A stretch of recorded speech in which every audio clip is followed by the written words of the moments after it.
Bonjour Pierre-Yves, vous êtes avocat associé au sein du cabinet Oudart et Associés, en charge du pôle pénal. Un sujet revient régulièrement, celui de la responsabilité pénale des personnes morales. Alors, de quoi s'agit-il ?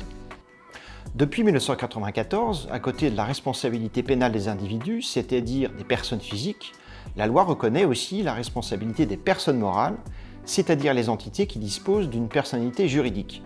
Ce principe est énoncé par l'article 121.2 du Code pénal, je cite, « Les personnes morales, à l'exclusion de l'État, sont responsables pénalement des infractions commises pour leur compte par leurs organes ou représentants. » Attention, ce même article de loi précise bien, je cite, « La responsabilité pénale des personnes morales n'exclut pas celle des personnes physiques, auteurs ou complices des mêmes faits. » C'est un peu comme les trains, une responsabilité pénale peut toujours en cacher une autre. Est-ce fréquent ? Les dernières statistiques aperçues montrent par exemple que sur l'année 2019, les parquets en France ont traité 86 000 affaires mettant en cause la responsabilité pénale d'une personne morale, soit un peu plus de 4% de dossiers, ce qui n'est pas négligeable. Il faut également rappeler que depuis la loi du 9 mars 2024 portant adaptation de la justice aux évolutions de la criminalité, dite loi Perben 2, le champ d'application de la responsabilité pénale des personnes morales a été totalement étendu. C'est ce qu'on appelle l'abandon du principe de spécialité. Toute infraction reprochée à une personne physique peut aussi être reprochée à une personne morale. Il n'est plus nécessaire que le texte le prévoie explicitement. Ainsi, les personnes morales peuvent exposer leurs responsabilités dans des domaines particulièrement variés, par exemple en matière économique et financière, en matière de législation du travail, en matière d'environnement ou en matière de santé publique. La doctrine parle d'ailleurs de discrète généralisation de la responsabilité pénale des personnes morales.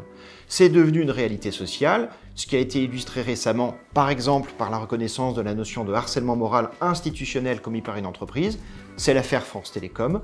Par exemple en matière de santé publique et de médicaments, c'est l'affaire dite du Mediator jugée en 2023. Alors, au cabinet, on travaille principalement auprès des établissements de santé et des établissements médico-sociaux. Est-ce que tout cela les concerne ? Absolument, et en matière d'événements indésirables graves associés aux soins ou aux prises en charge, les poursuites sous la qualification d'homicide et blessures involontaires ne sont plus rares.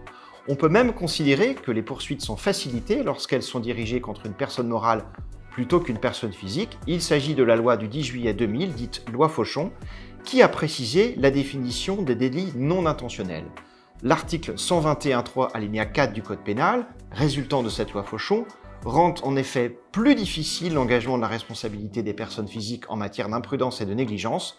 Une faute dite qualifiée, exigeante, doit être démontrée par l'accusation, soit par la violation manifestement délibérée d'une obligation de prudence ou de sécurité prévue par la loi ou le règlement, soit par la commission d'une faute caractérisée en exposant autrui à un risque d'une particulière gravité qui ne pouvait être ignoré. Les personnes morales ne bénéficiant pas de ce dispositif, applicable uniquement aux personnes physiques, cela veut donc dire qu'une faute dite ordinaire peut suffire pour engager la responsabilité de la personne morale. Est-ce que ça veut dire que les personnes morales ne peuvent pas échapper à la responsabilité pénale ? Absolument pas, et c'est bien sur ce point qu'il faut vraiment insister.